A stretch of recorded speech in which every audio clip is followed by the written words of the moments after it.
Hi, and welcome back to News from the Real World podcast. We finally got our schedules worked out. I'm Jeremy. I'm a second-year technical director. You got this. I'm Jessica. I'm a second-year costume designer. I'm Allie. I'm a second-year SMPM. I'm John. I'm a second-year lighting designer. And I'm Tamian. I'm a second-year costume designer. Whoop, whoop. Woohoo! And starting off, we have an article talking about a little bit of CMU. Yeah, so last week was Spring Carnival, and there was a group from that created a ride. It was called the Old Mill Ride, and basically was recreating, working in a sense, almost like a museum in a sense of trying to recreate the history, but also create it as a ride to try to show how it would actually feel and smell inside there, and things like that as you toured around and kind of saw this museum, which is actually a really great idea and has potential, I think, in the future also working with like how museums can operate and successful museums. And more installation level. Yeah, something that can actually like, oh, this is what we're viewing, how this actually works, instead of walking around and staring at some artifact. Getting more of the experience involved. Yeah, because I think we're in that era of experience. So it was really, I guess it was something really cool. I didn't hear about it till I read this article, but it was at the Skibo Gym last week is when they set it up in the time of Carnival, showed it off, and then took it all down. So maybe the marketing department needs a little bit of work Right. to get the news out there while it's still out there. But Yeah, yeah. totally. Cool. Yeah, I thought it was cool that they did incorporate sense design, like smell design into it. Yeah. Because smells Sensory. so strong. Yeah. I'm always impressed by some of the stuff that non-theater people create during Carnival. Yeah. Just like some of the booths. The Coco booth was really cute. Really well done. Yeah, these were like architecture and like engineering students. I mean, like, which granted they needed because they had like a track and everything, but like, Right. Yeah. the creativity was there too. Amazing. It's pretty cool. Go And then CMU. looking on, talking about fast turnarounds, Spectrum News 1 New York, there's an article by Gene Ramirez about how SNL sets are built in a frenzied pace in Brooklyn. And it's an interview, and there's a nice video along with it talking about the process in which they, in the span of a week, are able to turn around a design from the script being written to it being built to being sometimes sent back and rebuilt and then sent back in, using a lot of stock scenery pieces, recovering them. And they've got a nice little cube that they load everything into that is rebuilt the same size as the elevator that it has to go through in order to get loaded in. So that way they can test fit it before it gets to the elevator, which is smart. Honestly, shout out to all of the people that work on SNL because they do fucking witchcraft over I there. I It refuse is to fast believe that schedule. these Even people like did the not go home. costume people, like I know a few people that do crafts right, and stuff, and and- the turnover is like 5 Right, and that's hours. kind of what I'm like. Crazy. What I'm thinking back to the royal wedding episode where they literally had like replicas of what people were wearing, and the wedding was the day before. Yeah, And somehow they so created good. everything for Yeah. the episode the following day. It's insane. I mean, they are all wizards, and they have a team.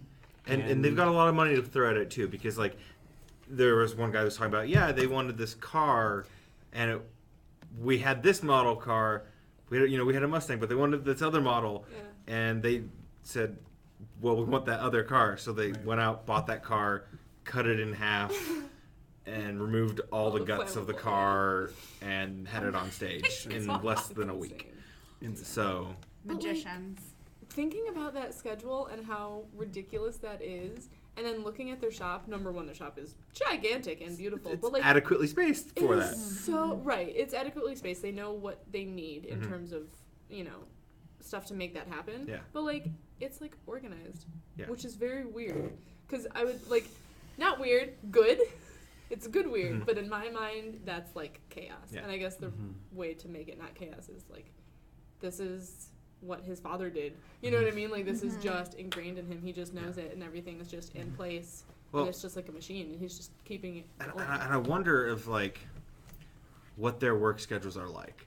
It's like, are these people working a 4-day work week, where they're working longer hours for those 4 days leading into it, and having those few days off earlier in the week, Or is it like teams that flip out? Yeah, so or the it's like people that every rotate other through, episode or you're is it- working on or yeah. something? That'd be cool to Yeah. know. I also wonder where is budgeted in that schedule, because like we've seen a couple of things from SNL at this point. Like we've seen how it takes pretty much a whole week, and I know they have weeks off, but still, like where in that schedule is there room for like stuff breaking down and like stuff, you know, that It's not needs that. I think they repair, just or throw a lot of money at it and a lot of duplicates. And if you do things like this long enough, you get to the point where you're able to shoot from the hip a solution that works.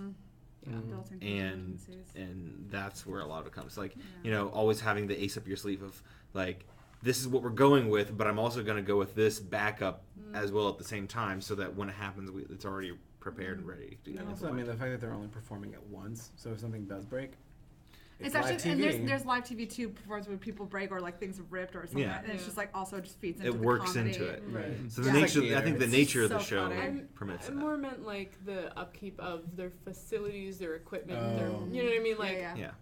there's no time. Well, there's probably someone that is their job is just maintaining. Yeah, that's true. They And hire in people. and they probably have enough, like if it's like tools, they have enough tools that they're able to swap out and, you know, keep active inventories of things going. But yeah. Okay, speaking of contingencies, there's a great article about how to move a masterpiece, the secret business of shipping priceless artworks. That was on theguardian.com by Andrew Dixon. I'm not going to go into it too much. It's a because- long article. Yeah, and I think that it's like it's very much worth reading and digesting because it's actually kind of a deliciously written article, and it's just fascinating. Like the amount of planning and thinking about like all the things that could go wrong. It's actually very, like kind of stressful to think about it too, because if you're talking about artwork that is literally irreplaceable, regardless of what the insurance money is on it, and how many factors go into just like creating it, packing it, shipping it, putting it up, and taking it down, and all the people like who have to watch it, and like things getting lost. Who's allowed to touch it? Yeah, I mean, like think about how many things like we have all received package-wise or shipped pack-wise, and you're just like, oh dear God, what happened to it? And it looks like an elephant sat on it or something. But like then you're also looking at like the military getting involved and governments getting involved, and it's really awesome, especially to think like. If you go to museums a lot and you're like, oh, like the exhibit's here, like, and oh, I don't want to pay the $15 to get into the special exhibit fee, like, just pay that because you're paying so many other people's like salaries to like help get that there. And we're so lucky to be able to get to see these things instead of having to like fly somewhere or like never getting to see it. So it's a great article, but I don't think it needs to be discussed too much if you guys don't want to. It's a good thing. Yeah, I mean, I think it's valuable to note and to think about all those places that, you know, all those jobs that are working in the art industry that you don't often think about. True. And I think that's like the hidden aspect. Of because the like they're still article, doing art and they're still working with art on a daily basis, but it's not the. I think this is like a technical director's like wet dream of like being like, oh my God, what could this be? Or like, you know, like what could it also not be? Or like.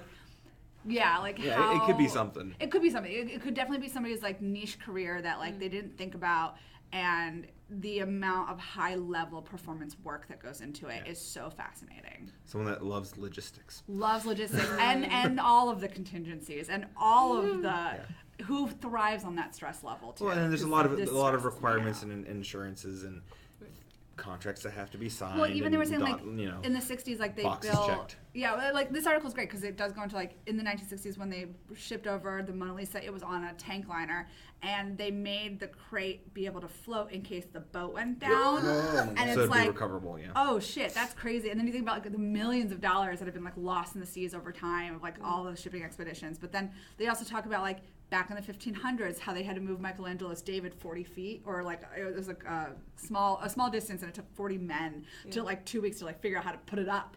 And it's like, oh, even back in the 1500s, like how they were thinking about it. Yeah. And like the advent of painting on canvas made it so much easier to ship things. And it's a fascinating article if you're not a historian or if you really like just, you know, how are things done. This made me think of over spring break we went to the Biltmore. It's like this big Vanderbilt his house in South Carolina. Mansion. It's beautiful. Oh, It is absolutely on gorgeous. The Biltmore House. Yeah, and in his library, he had the entire library ceiling recreated from a cathedral somewhere in Europe that he like loved, and it's like created Same. exactly, and then they transported it over. And you're like, what? What? Magic. wow. Yeah. Nuts. Checking those boxes. Yeah. It's cool because there's also like if you go on like the Met and stuff, like even for like the Costume Institute, there's videos of like behind the scenes of like how they build dress forms specifically to fit the dresses and how they ship things and how things have to be. They're inside crates, but they're also floating inside the crate, and like it's just really cool. Like the whole, it's an art behind the art. Really. Yeah. Cool. Speaking of hidden things, but not in a good way.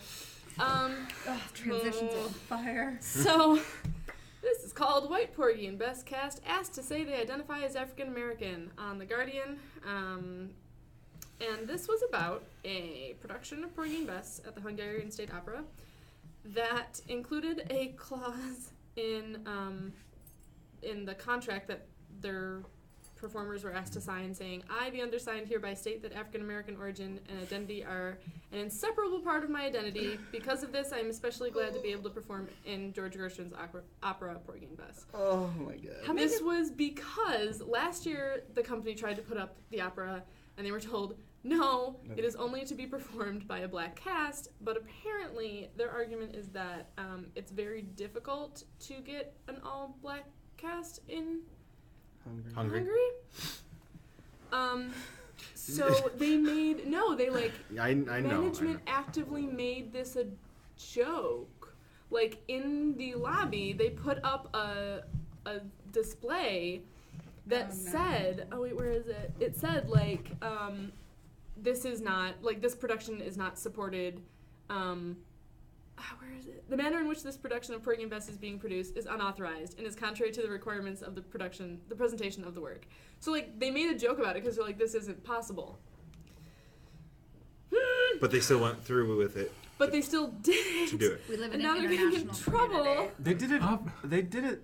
It's the following year that they did it now, right? Where the Yes. performers They've done had it to. twice now, and the second time they just, They're just trying to. included that clause. Yeah. And there's just a whole lot of issues in this article. There's also this is Oh similar my to the God. same thing in Australia happening with kinky boots. What Too. happened? Wait, what's going on there? Tell us about Where there's there's supposed to be a large black man playing a part, Yeah. but it's completely whitewashed, and that and Australia is known for whitewashing so That's many true, of their 'cause shows. of their- yeah. But Yeah. This, I mean, it also sounds like this opera house. it's not as much of a contract issue because Kinky Boots doesn't have it written in the rights Yeah. that it has to be, which is now making a lot of places go, oh wait, we need to start including these things in our Yeah. in the rights Right. It goes back permissions to us for talking it. about like some roles are written for specific actors and some roles are written and then anybody can play Well- them. But it's like we live in an international community. That is to say that there's nobody that they could hire is Right. unacceptable. Yeah. And then you shouldn't. This day you and age just is- shouldn't be yeah. doing the And play. it just sounds But like, I it's- mean, oh, go ahead. No, go ahead. I was just saying, it sounds like a money issue, and they just frankly shouldn't be performing. I mean, like, there's so a many different European operas out there that would be appropriate. But also, I mean, it sounds like this opera house is just constantly under scrutiny for something or another. Because is this the Billy same opera, Elliot. the Billy Elliot thing, Yeah. where they had to cancel 15 performances of Billy Elliot because some right-wing media was like, it's turning little boys gay. And so they had to close it down. Yeah. So it's like, there's What is bigger. going on Right. in that Like, area? Here's the and I was trying to remember where this had been talked about before. I didn't know if it was a previous article or for a different class. I don't know.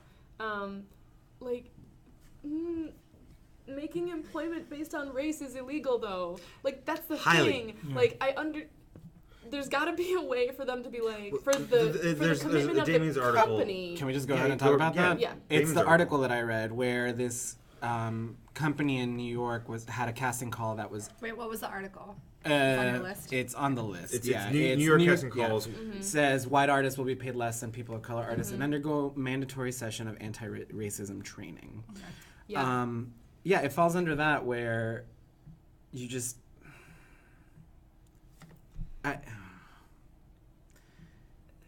It's just such a fine line to tread, There's got to be a way for a company to have a commitment to do right by the work yeah. without saying we are only hiring actors of blank race. You know what I Right. mean? Like, because that's illegal. Yes. There's got to be a way, though. Right. And casting is also casting is one of those really weird areas because scripts mandate things, but the white artist is also concerned about, is this also for the design positions? Is this also for other positions? Which race doesn't matter in those. Well, this one was also, I think this one was, it's a workshop, but I think it still included artists in general, including performers and designers. Yeah. But I think that also the awful thing about the article was the fact that it was also talking about the pay would be different. Yeah. How, and like they're trying to get comments on what that is. And it's like, I understand what you're getting at, but you can't do that. It's illegal. Yeah. And it's not. Also, the way that they responded to it by slowly dialing back and just removing, mentioning things. Right. The first submission was they said everything like pay will be different. You're required to do this. You have only the white actors are required to go to anti-racism training. I don't know how any of that is a solution to any of this. Right. Do you know what I mean? Like when people are saying they're like, oh, the idea is to pay people less, or to segregate people even further, and it's just like what? It's creating more divide. If you divide in any way, it's going to increase division, not make the division disappear. Yeah. No, if a script says the black actor walks on stage, then that's who you're going to hire because that's what the script is calling for. It shouldn't be. I don't know why. Yeah. It's complicated. It is complicated, but going to Hungary, I don't know what's going on there. But they need also, John has an article about Thoroughly Modern Millie. Yeah, there's and this isn't the only case of it. Yeah. I read this article and then I went and found many other articles from different areas that had the same, from different schools that had done it. Same show. Same show. Okay. It's talking about protesters take on Long Island High School's production of 30 Modern Millie, citing racism is not entertainment. From BroadwayWorld.com, and it's basically talking about the characters in there. So it's Mrs. Mean or Mrs. something? Mears. Mrs. Mears, and the people and the brothers and the brothers there that are part of it, and how it portrays them. Yeah. And this article doesn't talk as much about it. So another one I had read. There's some other stuff that I read elsewhere, and they're talking about the movie. And in the movie, the credits given to them were Oriental 1 and Oriental 2. And so try to help, in the original movie back in the 19 that's how they were described. 19. Julie Andrews. Yeah, Julie Andrews was in it. And so when they redid it for Broadway, they gave them names, but they didn't quite take away how they were being portrayed, or even how Mrs. Mears is portraying. Right. Because the Asian culture. 1967. It's the time period and the character at that point. But and that's the things like trying to separate what is the character from what is offensive. But also they talked about, because it's all about selling young white women to China, which looking into the history of it is completely false. Yeah. It's a made-up scenario for the show. Which adds to the stigma, and you can think of other scenarios that could then match that without adding into that. What's your thoughts? So my thoughts are, there's somewhere, I think they quoted a parent or somebody claiming that the show should never be done, that it's, something along those lines. The show shouldn't be seen on any stage, on Broadway, period. So here's my take on the situation. Thoroughly Modern Millie, problematic, and I understand why. However, there are ways to do it and do it well and do it to where it's unoffensive, and I've seen it done. Yeah. So for starters, I understand why high schools are doing it. It's a period show. There's tap. There's dancing. There's great dancing. There's great the great songs. Great music. All the things you want out of all sorts of elements of it. Check Yeah. I mean, it's a great show for a high school, and I understand why they do it. Big cast and things like that. Yeah. I saw it done professionally about 2 years ago at Goodspeed Musicals, reputable regional theater. Great. What they did is Mrs. Mears was a Chinese woman, and she was just someone who didn't understand Chinese, and she played up the accent. And in that case, I was like, that makes sense to me, and it's not offensive. And this was a Tony Award-winning actor who had won the Tony for playing, I forget the character's name, in South Pacific when it was at Lincoln Center. So it's it was done well. Both of the actors were Asian.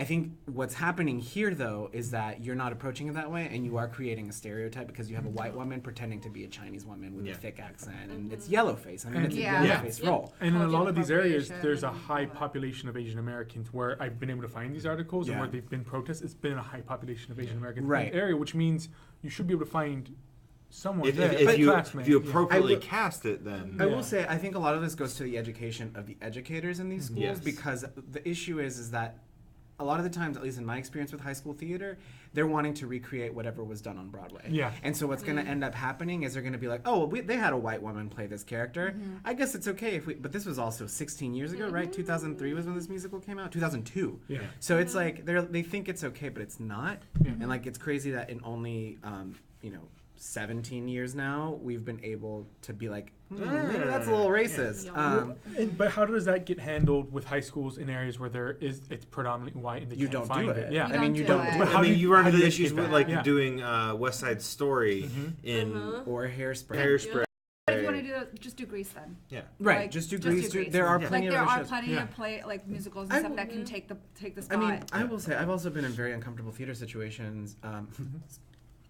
Funnily enough, it was on Long Island. I saw a performance in the Hamptons of South Pacific with only one Asian character, and so the lead role, actually the same role that I was referring to earlier, was a white woman, like a middle-class white woman speaking with an accent. And I was like, not okay, not okay. But it's a community thing because then I remember riding in the car with, it was my ex and my ex's mom, and we were just having this conversation, and I said something. I was like, oh, that was offensive. And it was not getting to them as to why. Yeah. Because they were like, oh, it was a great performance. It was beautiful. I was like, yes, but. Wait, that makes me think of like, okay, so also if you think about like on the larger scale too, like if you look at the movie Wind Talkers, like where yeah. with like Native Americans. Yeah, and it's like you have like I think these are just problematic storylines where like it's like a white person like coming in and like culturally appropriating and like saving the day or being a part of the storyline when it like really it shouldn't have been done that way, and you're like, oh, okay, like that was actually really offensive, and it's like done in a way where like some people are like, oh, it was really entertaining and it was like really great, like what a great story. You're like, actually no, like it's very offensive, and we need to talk about the fact that this is maybe not the viewpoint that we should have entered this story through. And there's also the question of at what point, like, I understand the concept of if you don't have anyone that fills those roles, then you just shouldn't even think about doing that piece. Yeah. But if you do have people that fill that role, at what point do you think we still shouldn't do that piece? Or I mean, because we're running into, like, even here at the school, we've either changed, modified, or canceled shows due to, even before we've gotten to the point of casting. Because But we did that with Drowsy Chaperone. So we did with talked about the Jazz whole, Chaperone. We've changed our musical for next year because of it. Yeah. So it's Well, I think the thing too is like if you're because gonna you're also pull giving those something from- opportunities. Like Yeah. if we have those people that fill those roles properly. Yeah, but you're also looking at plays that were written in a different time when people were not so culturally aware, and so it's. Do we not do those shows anymore then? Well, I think that we Or- can teach, and that we should teach, because I don't think that you should just forget the past too, because you have to learn from the past. So it's like teaching. Okay, well, let's talk about it. Let's talk why this is problematic. Like, if we were to do this, how would you go Do it about and it? have Like- a talk back like, afterwards exactly, or like about it, or yeah. do like a fake, like a fake. Or studio design of it. Like, okay, if we're going to do this like show, how would you guys approach it? How would you solve these problems? Or is it something that we don't decide to do, and then why? And then Right. what would Well, you present well, instead? Or Well, I'm thinking back to like how the high schools interpret this. I think also how you mentioned, Broadway, how they did it. I think that's a big thing of the bigger companies showing how it should be done. Yeah. Because, like you said, those high schools are basing off of it. Right. When educators need to be educated, they Right. need good examples of like, no, this is how you should approach And I this. think that's and part of the handle it. reason why the industry in general is shifting, because of we've had so much movement in terms of civil right or racism and addressing sexual assault and everything. And I think that we are at that point right now where that shift is happening. So I think there's this much higher awareness of these sort of things, and I think it's going to be a trickle down situation. Yeah. I think because I'm thinking back to like my high school did it the year after I graduated. I did when I was in high have school. We have Yeah. a very minute Asian population, so yeah, it was all entirely cast incorrectly. But like I remember going back, thinking to back then, which is 2009. I didn't think anything of it. I was like, oh yeah, it's a fun show. But it's like now that I've had education, now that I've been out in the real world, it's like, oh shit, that was not. I think as like especially university level, we need to make sure that when we are doing those shows, we are casting it appropriately, Right. and not necessarily shying away from doing those shows. Right. Though. Yeah. Setting the example by doing it correctly Right. is Well, what I'm. But also Yeah. making sure, like, even in the program or something, mentioning, like, we're doing Yeah. it like that. Right. Because if not, people are like, oh, that show was great, but they don't I- understand it's I important. also heard, I can't remember who did it or where, but I heard that there was a school that did Thoroughly Modern Millie, only instead of 2 Asian characters, they did 2 Russian characters. And Mrs. Mears spoke Russian, or like spoke in a Russian accent. And that was how they did it. And I've also heard it done with Irish twins, where their English was so difficult to Yeah. understand. Or I think they, Yeah. So So there's subtle tweaks that you can do. the thing is, well, my question. if you have the rights to do that, in the Right. script. Well, that's what I was How going does to the say. script work? I'm almost wondering if it's possible for like, at this point, because we are having these issues and we need them addressed. I'm wondering if the licensing companies can start putting in like stipulations that say, we need to know the demographics of your school before we give you permission to do this cast. And like, unfortunately, like, I mean, but realistically, I feel like most high school directors pre-cast shows anyway. So it's like, can you give us some insight into who you're thinking about casting? Yeah. Because like, it's like, if you know, like, the license, but again, they're business, so they're trying to make money. But if you're handing it over to a school that is like almost entirely white, and you say hand them the rights to like Hairspray, Yeah. you're like, Well, and then you also think like, I know this isn't as big of a deal as like high schools and stuff, but if you have like a summer camp for 8 through 14 year olds, and you don't know who you're getting in that, and it changes from show to show. If you have 3 shows throughout the course of the summer, you don't know who you're getting each time. True. You know, so it's like, so you have to pick the shows without knowing. being as generic as possible. but then but, like, Grace. yeah, then What you are run into you the issue on the doing? other side of it Grace. too. yeah. I Fucking mean, yeah, degrees. we did. no, you can't do Grease because you have 8-year-olds. That's true. That's we true. can't do Grease. Damn. Like, no one's Damn. pregnant. Sorry. Imagine there's you like a just- little 8-year-old Rizzo you running end around up and was in- like, nah. You have to stick to the Disney canon. Yeah, is essentially it's what like comes that. down Well, the- Disney's but- not also, you know. Well, I think this is also interesting too. If we're going to talk about licensing and changing things, I think also looking into like how Disney's going to be handling their live action films and how they're remaking things. Like for example, Dumbo. So I think that the crows are no longer in the new Dumbo, but it's like looking back and seeing how are they handling what was inherently racist in these Disney films, and how are we either addressing it or they're maybe blatantly ignoring it and dropping it out. But I think it's also interesting to see that, and I think it's also a call to playwrights and writers and just being like, we need new musicals. We need and finding something that's like going to stand the test of time too. I mean, it's hard. Make a masterpiece. All comes people. down to management and how That's it's true. gonna. Yeah, and I mean, making things that it can be slightly flexible. Like, you know, you talked about having the Russian, them being Russians or something like that. Having the company licensing being like, well, this is what you should, like, this is the option for you guys. Yeah. So that people can still do the pieces, Right. but having it so that they can still adapt it for their demographic so it's no longer hitting that, so it fits within their There cast. should also just be like a list of shows that high schools should not do. Just But talk about it, but like maybe not perform, because like you also don't want to do like a band list either. Yeah. which Oh, is, no, like, no. not I a meant, good like, idea just, either, like- but yeah.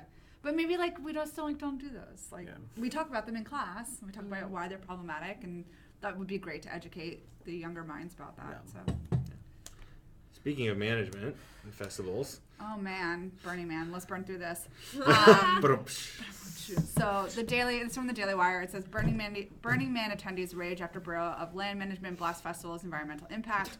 I don't really know what to say about this. Why are we attacking Burning Man when we're not attacking Coachella or EDC or Ultra or I don't know, New Year's Eve festivals? Like the amount of trash that you see after every single festival, it's absolutely unbelievable. And I think like in regards to Burning Man, it's such a specific festival where like people go and they build a community in the desert, and everything has been brought in by everybody, and everything is supposed to be taken out. And notoriously, they do have a leave no trace behind policy.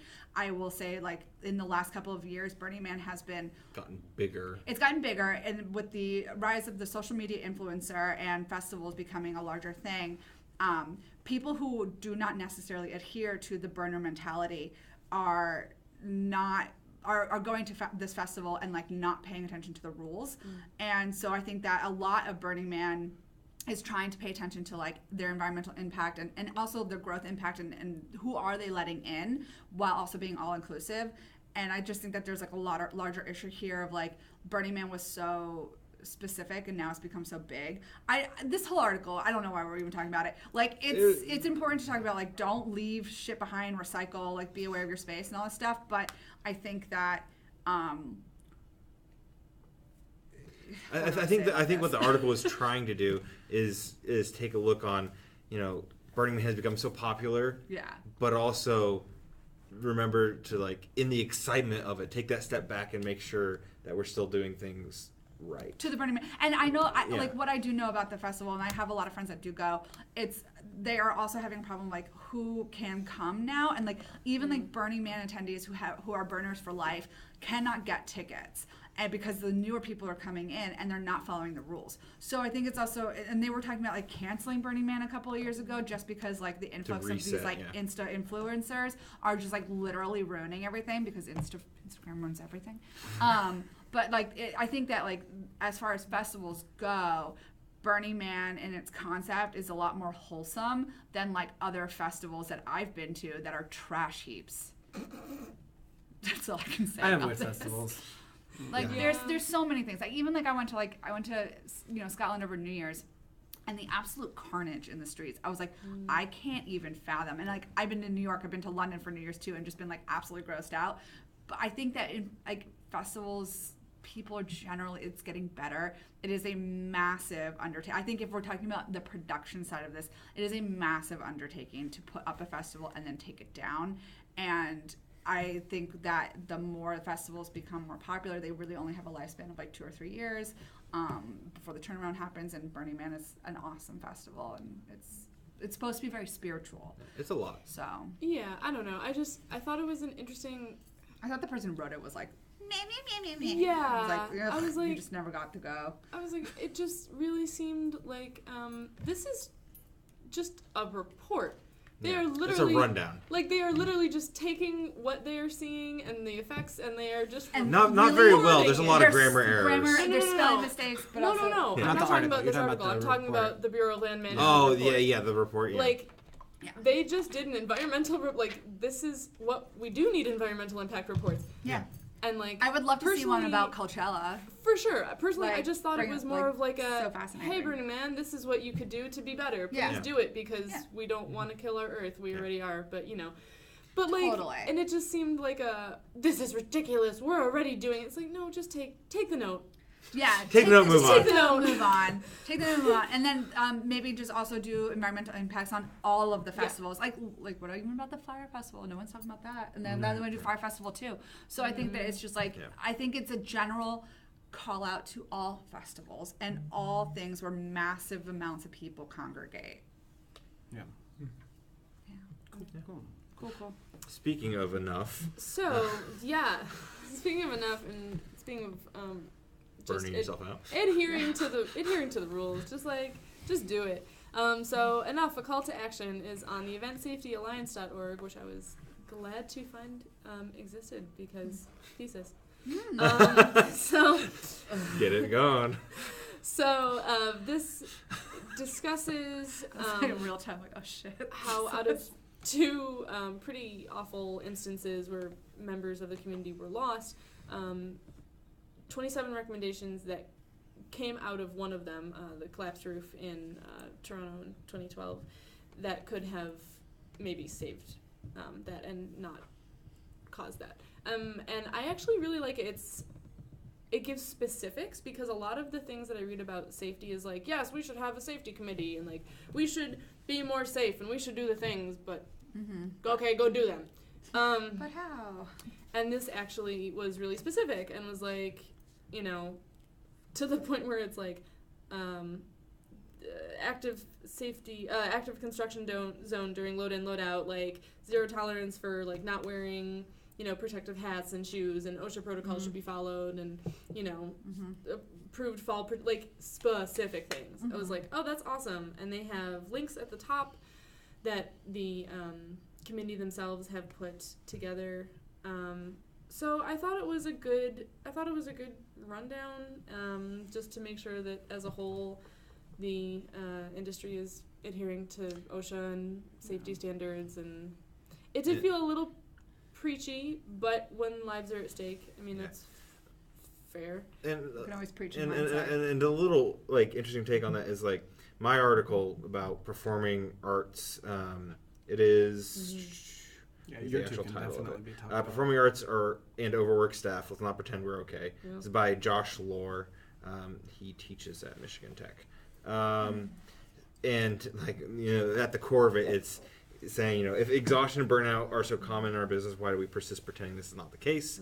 And why goes on talk, and I think we've all been guilty of this at some level, about this macho-ness mentality of, well, I've been here for 12 hours working on this, and this is my third day in a row with only 2 hours of sleep. Yeah. That mentality that, oh, I'm pushing through, so everyone else should too, or I'm better or more involved or more invested. Yeah, literally yesterday I texted someone. I was like, I almost just like got really dizzy and passed out. Like it's gonna take me like 20 minutes to get to where I need to be. And the first response was like, "Did you eat anything today?" It's like, of course, yes, I did. Are you taking care of myself, yourself? And I appreciated the concern, but also like it's kind of like a little bit like, oh no, why is that the response? Yeah. Right. Like, is that, I think something that both articles touched on was that I find so true is, and because I feel like at least to some extent we might have faced this in the industry, is that you always, or face it here sometimes, is that you encounter the, well, this is how it's always been done, and talking to Work-life balance. talking to seasoned professionals, and then there are seasoned professionals that we learn from that are overworked or are doing more than they should for the sake of the art, and it's like, that's also where it needs to start. But I feel like, again, we're in a transition period where we have so much younger, different takes on life, and so I think we're all kind of getting to the point where once we become those professionals, those seasoned professionals, hopefully we'll have a positive impact. But I think right now that is one of the bigger challenges, is that we have so many seasoned professionals that are used to this sort of workflow, that are used to these safety or lack of safety. Well, I also think that and people forget about how much technology plays into our lives as well. So if they say like, oh, this is how it always is, you're like, actually like, yes, but then there's also the behind the scenes where it's like it's the emails and it's the constant it's the constant. You used to only paperwork and it's all access of your that email kind when of you're stuff. at your computer at work, Yes. not in the car or on your way or with Yeah. kids. So it kind of feels a little bit like there's like that ghost shadow of like this actually hasn't always been like this. Like maybe the workload has always been the same, but I think it permeates our life a little bit differently. There's a lot more distractions. There's a lot more different ways that people learn, and I mean, shout out to CMU, like they're going through the whole curriculum review right now, where I feel like a lot of those things are getting taken into consideration, and so I'm glad to know that there are efforts being made and that there are changes that are being made to kind of address these overworking, lack of safety issues. It's also interesting because talking to some of them about when they last did the curriculum review, and the big reason of doing it is also to kind of filter out what they'd already decided beforehand, because they had a lot of things built in there to help the students have a breath before things. Right. But because of other circumstances, things had to get scheduled a certain way, and then they never went back to how they were supposed to be. We just kept on moving forward. Just adding on layers. Yeah, on They're layers. also so highly specialized too that I was thinking like if you get a sick day, like who can take over for you? It's like yes, of course, if you're lucky enough to have assistants or anything like that, of course. But like it's so highly specialized. There are a lot of positions in our production structure that if you are sick or if you are ill, nothing can get done. Things start to fall apart. Yeah.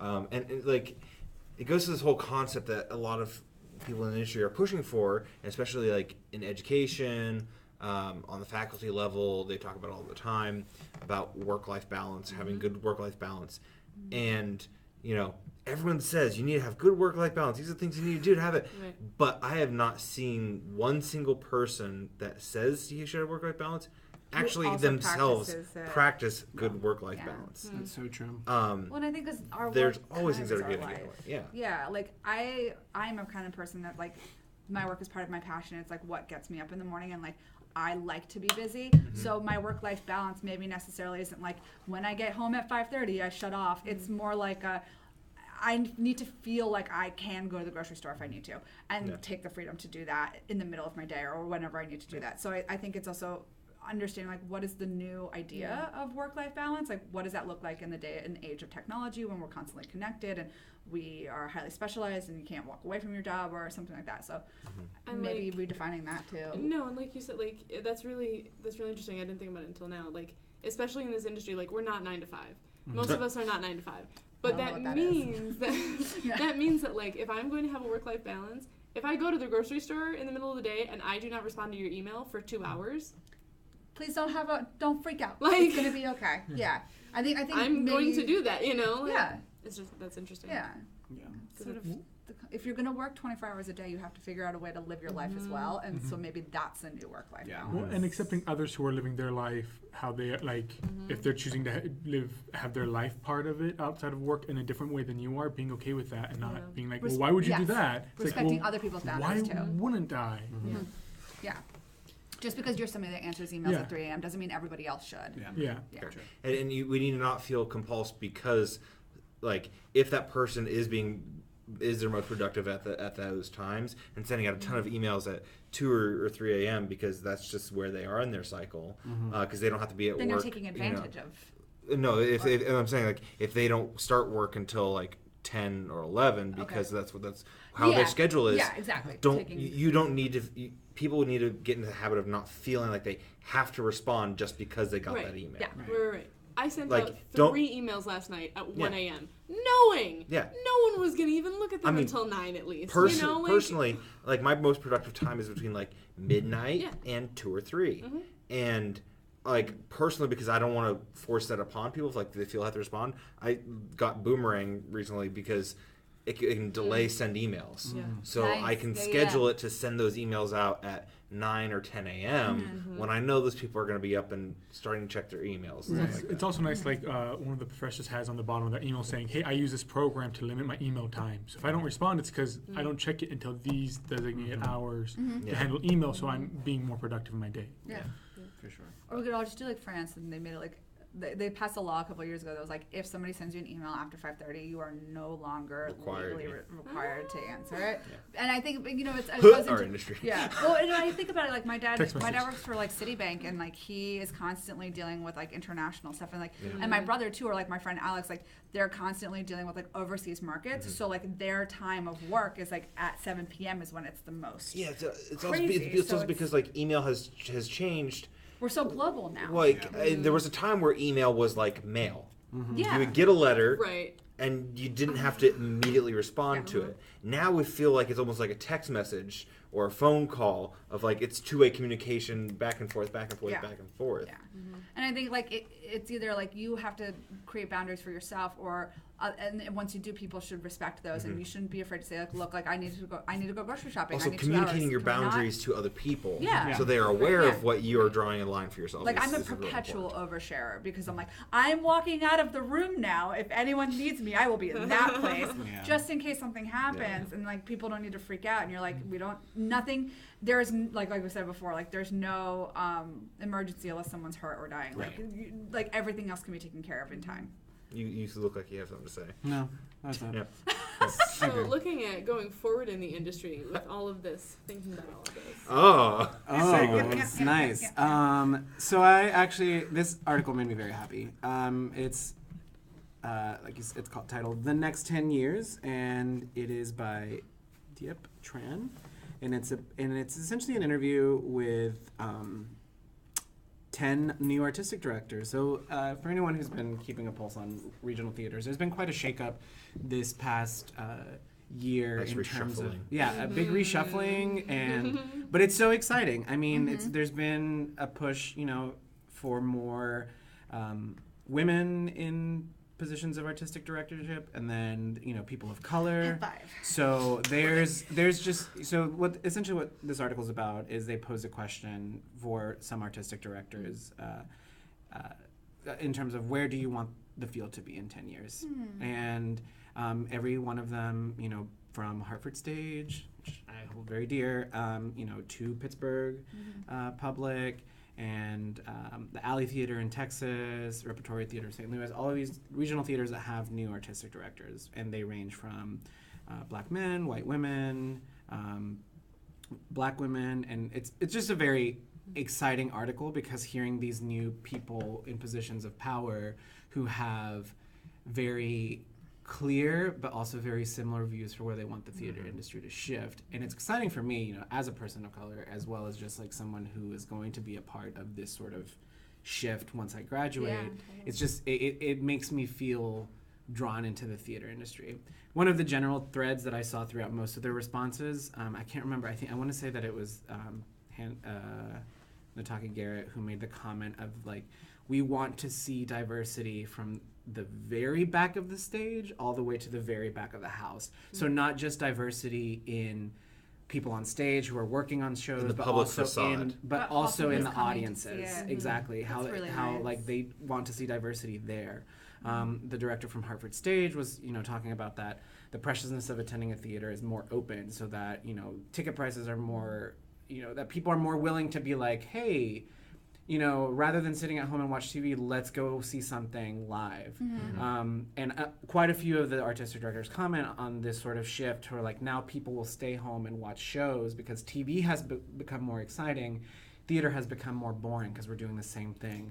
And they're all kind of talking about wanting to create this sort of shakeup where theater now becomes exciting. Rejuvenation. Because like a lot of these directors feel that like, you know, in their generation growing up, you went to the theater to see something new and exciting, and TV was And boring. it was like a special night out too. Right. Like, you think about like when your parents brought Right. you, it was like a big deal. Well, and that's It was kind of very what they're wanting to expensive and, eliminate, you know, to where you it did dinner shouldn't and- be Yeah. this sort of big night out. It should just be an option for you to experience rather Yeah. than just like, it's going to be a special one-time thing. It should be a regular thing where Yeah. people are like, let's put Netflix on hold for a second Yeah. and go see what's going on here. There's actually in California, there's a symphony who's been applying this, and they've been having it where come and see it. It doesn't matter how you dress, it doesn't matter this, so that people can come and don't have to feel like they're all dressed up. They can go as they're however And dressed I up. will or also dressed say, up. less you know, about the attitude. it depends very regionally where you are, because I do a lot of theater in the Midwest and the West, and there will be people that will be in blue jeans and T-shirts that they just got off work coming to the theater, Yeah.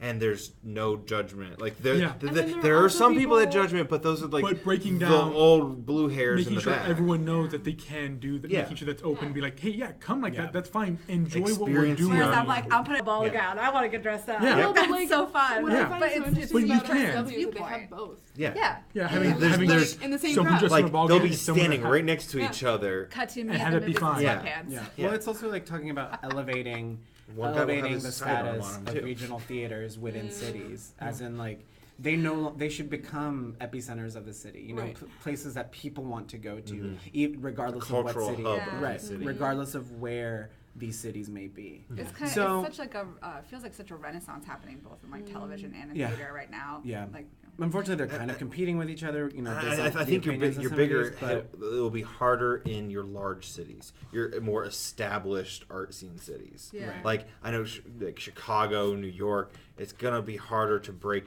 that because it's become like the standard Right. of you have to get dressed up. I think about you know. like Cleveland Playhouse and like all that. Like Yeah. there's such like it's a Cleveland strong like concept of like we're supporting our local theater and like as the theater like we're going to support our locals and I think that I also rebuilding of community. I don't know that I agree that it'd be difficult in bigger cities, because in bigger cities you have more modes of public transportation, so that more people with a variety of economic backgrounds can actually get there. They have more means in place for you to get there in terms of like their student prices and everything like that. Whereas I think in smaller places you either have like the touring house or you have like the small things, but it's like you have to get there yourself. Maybe not everybody. I think it's more like I don't think it's like getting there. I think it's more overcoming the stigma where I feel comfortable walking in blue jeans and a t-shirt. Yeah, I don't know. I'd to still experience argue that. that I would be more comfortable in a larger city than in a smaller, because personally I would feel like I would, how do I put this? Especially if you have a smaller city that's like an industrial city, you either have the people who are old money and they can afford to go and they dress up and everything, or you have, like, even in Pittsburgh a little bit, like, you have the people who have the money to go to the Benham shows every single production. Yeah. You also have some people who go to City and stuff like that, but like, is it as accessible. I don't know. I mean, I'm not sure. Maybe at least interesting to see how it in rolls out, Pittsburgh, too. it's interesting. I Yeah. believe almost every company has a night where they do like pay what you can tickets, Yeah. which is a great way to be like, hey, we know not everyone can afford this, so this is the night where you come and you pay what you can afford Kind of like a to come to the museum, show. Just give us a donation. Yeah, and yeah. that way you can see the show and get experience to that, and make Yeah. sure that people around you can have that experience. But also, we can, we give that opportunity to people. All right, but I think we're gonna have to cut it off there. Or like share your comments. Yeah, Maybe comment. if you have any ideas. And we will talk to you next week. Comment back, follow Bye. us. Bye. Bye.